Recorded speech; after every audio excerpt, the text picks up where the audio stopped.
بسم اللہ الرحمن الرحیم۔ اعوذ باللہ من الشیطان اللعین الرجیم۔ بسم اللہ الرحمن الرحیم وبہ نستعین وہو خیر ناصر ومعین۔ عزیز طلاب کرام، ہماری گفتگو چل رہی تھی کرامات کے بارے میں، جو کہ مسئلہ خامسہ ہے۔ آج کل کے درس میں ہم نے کچھ شبہات اور اشکالات کے جواب دیے تھے، اور آج کے درس میں ہم ایک اور اہم مسئلے کی طرف گفتگو اور بحث کرتے ہیں۔ کل ہم نے گفتگو کی تھی ارہاس کے بارے میں، کہ ارہاس یعنی نبوت کے دعویٰ اور اعلان سے پہلے کوئی نبی خارق العادہ فعل انجام دے دے تو اس کو ارہاس کہا جاتا ہے۔ اور اس میں ہماری گفتگو سے پہلے ہم نے گفتگو کی تھی کہ آیا کوئی شخص نبی ہے تو آیا نبی کی نبوت کے لیے ہم نے شرط قرار دیا تھا کہ اس کے دعویٰ کے مطابق ہو، یعنی اگر کوئی وہ دعویٰ کرے تو اس کا وہ فعل خارق العادہ جو فعل ہے وہ فعل اس کے دعویٰ کے مطابق ہونی چاہیے اور وہ خارق العادہ ہونا چاہیے۔ پھر اس کے بعد ہم نے آگے ایک گفتگو کی تھی کہ آیا یہ کرامات اور خارق العادہ فعل غیر نبی یعنی نبی کے علاوہ جو بندہ نبوت کا دعویٰ نہ کر رہا ہو اس سے اس چیز کا صدور ممکن ہے یا نہیں ہے، اس کے اوپر چند اشکالات ہوئے تھے اور اس کا ہم نے جواب دیا تھا۔ اور آج بھی شاید اسی سے تسلسل رکھتے ہوئے ایک اہم نقطے کی طرف اشارہ کر رہے ہیں کہ جس میں یہ کہا جا رہا ہے کہ آیا معجزہ عکس یعنی علی العکس ہو سکتا ہے یا نہیں ہو سکتا۔ یعنی اس کا مطلب یہ ہے کہ اگر کوئی شخص نبوت کا دعویٰ کرے اور خارق العادہ فعل دکھانے کا دعویٰ کرے تو آیا اس نے جو دعویٰ کیا تھا اس دعویٰ کے بالکل عکس کوئی خارق العادہ فعل کا وجود میں آنا اظہار ہونا ممکن ہے یا نہیں ہے۔ تو اس کے بارے میں خواجہ نصیر الدین طوسی رحمۃ اللہ علیہ کا نظریہ یہ ہے کہ یہ ممکن ہے، یعنی ایک شخص دعوی نبوت کرے نبی نہ ہو تو اللہ تعالیٰ اس کی جھوٹ کو لوگوں پر عیان اور ظاہر کرنے کے لیے، حق و باطل سے جدا کرنے کے لیے اس نے جو دعویٰ کیا ہے اس کو یعنی اس کی جو دعویٰ ہے اس کو جھٹلانے کے لیے ایک ایسا خارق العادہ فعل انجام دے سکتا ہے جو کہ فعل تو خارق العادہ ہو لیکن اس کے دعویٰ کے بالکل خلاف ہو، تاکہ لوگوں کو اس کی تکذیب، اس کی جھوٹ کا یقین ہو جائے۔ تو اسی کے بارے میں خواجہ نصیر الدین طوسی یوں فرماتے ہیں: قال وقصۃ مسیلمہ وفرعون ابراہیم تعطی جواز اظہار المعجزۃ علی العکس۔ قصہ مسیلمہ جو کہ ہمارے آخری نبی صلی اللہ علیہ وسلم کے مقابلے میں آ کے دعوی نبوت کر رہے تھے، تو مسیلمہ کا جو واقعہ ہے وہ واقعہ بہت مشہور ہے۔ واقعہ کچھ یوں ہے کہ اس نے دعویٰ کیا تھا کہ فلانا اس بندے کی جس کی آنکھ چلی گئی ہے اور یہ بندہ کیا ہے، اندھا ہے۔ تو پیغمبر صلی اللہ علیہ وسلم نے اس بندے کے یعنی ایک جس کا آنکھ اندھا تھا، بینائی چلی گئی تھی، اس کے لیے فرمایا تھا کہ میں اس کو بینائی دوں گا، اور صلی اللہ علیہ وسلم نے معجزہ کے ذریعے سے اس کو بینائی دی۔ لیکن اس کے مقابلے میں مسیلمہ نے یہ دعویٰ کیا تھا کہ میں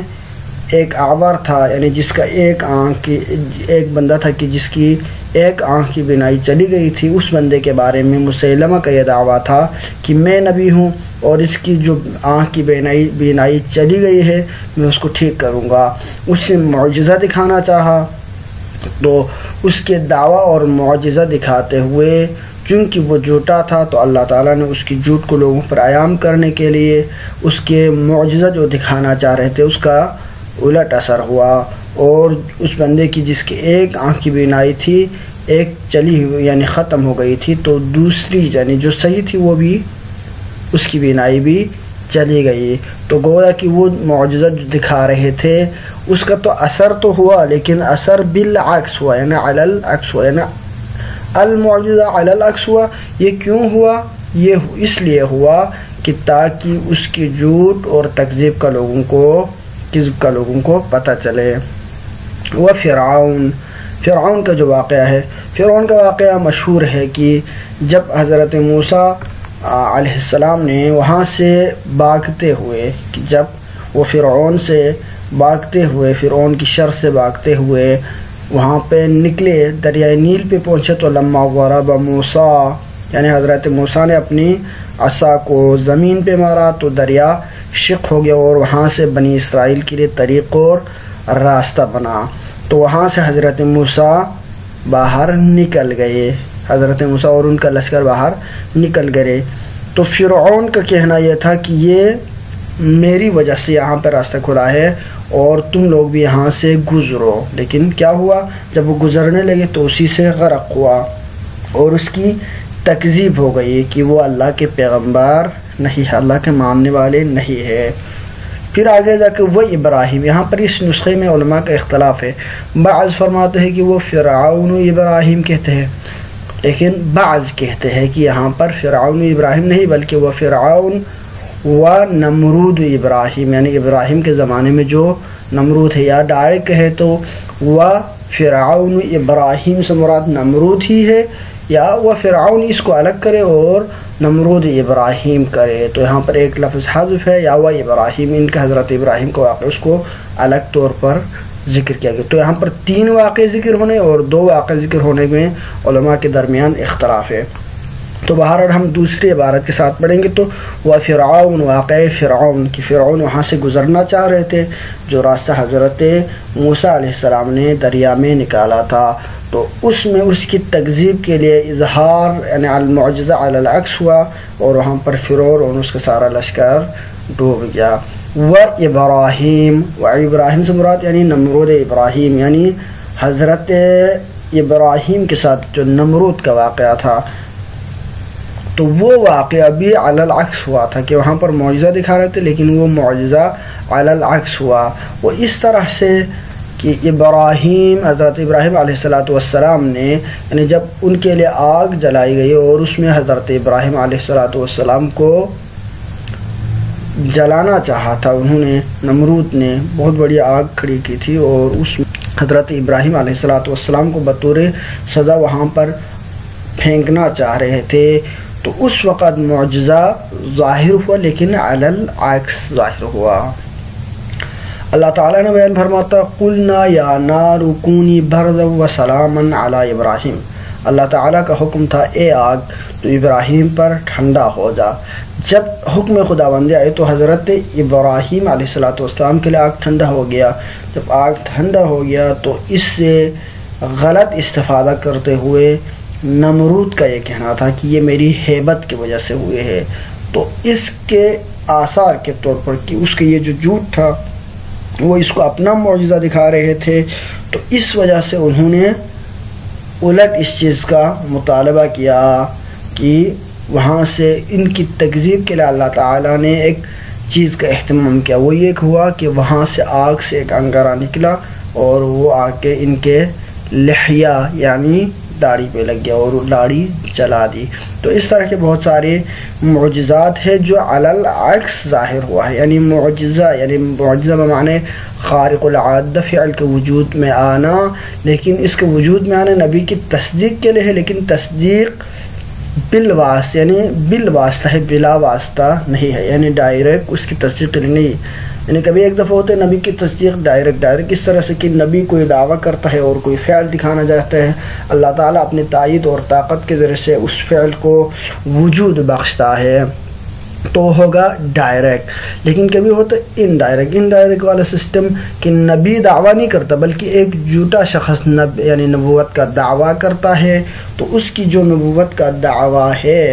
اس دعویٰ کو جھٹلانے کے لیے اللہ تعالیٰ نے اس نے جو دعویٰ کیا تھا اس کا کوئی الٹ، کوئی خارق العادہ فعل وجود میں دیتا ہے، کوئی چیز وجود دیتا ہے اس چیز کو، اور اس کی وجہ سے اس جھوٹے دعویدار کے دعویٰ کی تکذیب ہو جاتی ہے، تو یہ بھی معجزہ میں سے شمار ہوگا۔ تو فرماتے ہیں یہ قصہ مسیلمہ اور فرعون ابراہیم یہ سارے، اگر فرعون ابراہیم کے تو اس سے مراد یہاں پر نمرود ہوگا، فرعون نہیں ہوگا۔ تو تعطی جواز اظہار المعجزتی علی العکس، تو ان کے جو واقعات وجود میں آئے ہیں یہ اس چیز کے جواز پر دلالت کرتی ہے کہ یہاں پر معجزہ علی العکس بھی وجود میں آ سکتا ہے، جہاں پر کسی کی تکذیب کرنا،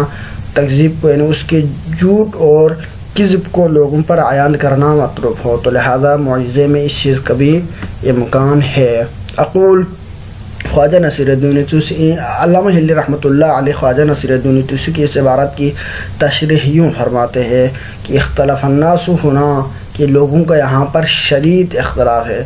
فالذین منعوا الکرامات، کہ جو علماء کرام یا جو مکاتب فکر کرامات کو ممنوع قرار دیتے ہیں، وہ کہتے ہیں کہ کرامات کا وجود ہی نہیں ہے، یعنی کرامات خارق العادہ فعل، اس کا اختصاص کرتے ہیں انبیاء کے ساتھ، غیر انبیاء سے اس چیز کا تعلق نہیں قرار دیتے، جیسا کہ یہ نظریہ صحیح نہیں ہے، اور اس کا بیان ہم پہلے بیان کر چکے ہیں، اور اپنے ادلہ بھی پہلے اسباق میں ہم بیان کر چکے ہیں۔ تو لہذا یہ لوگ جو کرامات کو جائز نہیں سمجھتے انبیاء کے لیے، منعوا، انہی لوگوں نے منع کیا ہے، من اظہار المعجزتی علی ید الکاذبین علی العکس، کاذبین کے ہاتھ سے بھی کوئی خارق العادہ فعل انجام پائے، لیکن علی العکس من دعواہم، ان کے جو دعویٰ ہے اس کے بالکل الٹ، یعنی خارق العادہ فعل کے وجود تو انجام پا رہا ہے لیکن وہ علی العکس انجام پا رہا ہے۔ یہ کہتے ہیں کہ خارق العادہ فعل ان سے وجود میں ہی نہیں آ سکتا، ان کا دعویٰ یہ ہے۔ جو لوگ کرامات کو منع قرار دیتے ہیں ان کا نظریہ ہے کہ کاذبین کے ہاتھ سے کوئی خارق العادہ فعل ولو بالعکس ہی کیوں نہ ہو وہ نہیں ہو سکتا، اظہاراً لکذبہم، ان کی کذب کے اظہار کے لیے، یعنی یہ بندہ جھوٹا ہے تو اس کے جھوٹ کو لوگوں کے اوپر عیان کرنے کے لیے اللہ تعالیٰ اس کے ہاتھ سے کوئی خارق العادہ فعل انجام دے دے، لیکن اس کے دعویٰ کے خلاف یہ ممکن نہیں ہے۔ لیکن خواجہ نصیر الدین طوسی رحمۃ اللہ علیہ اس کے وقوع کے قائل ہے، کیونکہ وہ کرامات کے وقوع کے بھی قائل ہے، لہذا وہ یہاں پر علی العکس، یعنی علی العکس اس کے وجود کا قائل ہے۔ واستدل المصنف رحمہ اللہ، خواجہ نصیر الدین طوسی رحمۃ اللہ علیہ قائل ہے بالوقوع، وقوع کا، اور انہوں نے بالوقوع علی الجواز، یعنی وقوع کے جواز کے اوپر استدلال کیا ہے، کما نقل عن مسیلمہ الکذاب، جیسے کہ مسیلمہ کذاب سے نقل کیا گیا کہ لما ادعا النبوہ، جب انہوں نے نبوت کا دعویٰ کیا تو فقیل لہ، ان کے لیے کہا گیا کہ ان رسول اللہ صلی اللہ علیہ وآلہ وسلم دعا لعور فرد اللہ عینہ الذاہبہ، رسول صلی اللہ علیہ وآلہ وسلم نے جب کسی اعور اور اندھے شخص کے لیے دعا کیا تو اللہ تعالیٰ نے ان کی بینائی واپس کر دی، تو آپ بھی ایسا معجزہ دکھائیں اگر آپ سچے نبی ہو۔ فدعا، تو اس وقت انہوں نے یعنی مسیلمہ نے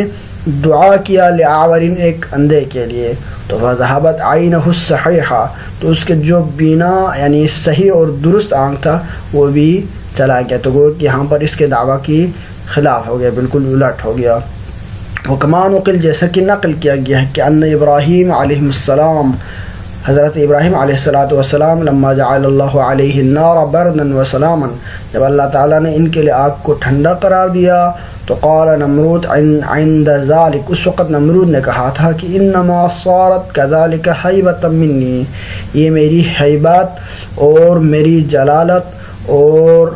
میری طاقت سے یہ چیز وجود میں ہوا ہے اور آگ ٹھنڈا ہو گیا ہے۔ تو اس وقت کیا ہوا، فجاءته النار، اس کے پاس ایک انگارہ آیا، فی تلک الحال، اسی وقت، فاحترقت لحیتہ، اور اس کے لحیہ اور اس کی جو داڑھی ہے اس کو جلا دیا۔ تو گویا کہ ان دو واقعات میں معجزہ یعنی علی العکس وجود پایا ہے، اور ادل الدلیل علی الشیء علی وجود الشیء الوقوع ہے، یعنی کسی بھی چیز کے وجود کے اوپر سب سے بہترین اور تام دلیل یہ ہے کہ وہ چیز واقع ہو جائے، لہذا ہمارا موقف یہ ہے کہ یہاں پر معجزہ علی العکس کا وقوع ہوتا ہے۔ تو لہذا ان کی جو دعویٰ ہے وہ ایک بہترین دعویٰ ہے، اور خواجہ نصیر الدین توسی رحمۃ اللہ علیہ نے اپنے اس موقف کے اوپر بہترین دلیل کے ذریعے سے استدلال فرمایا ہے۔ وصلی اللہ علی سیدنا محمد وآلہ الطیبین الطاہرین۔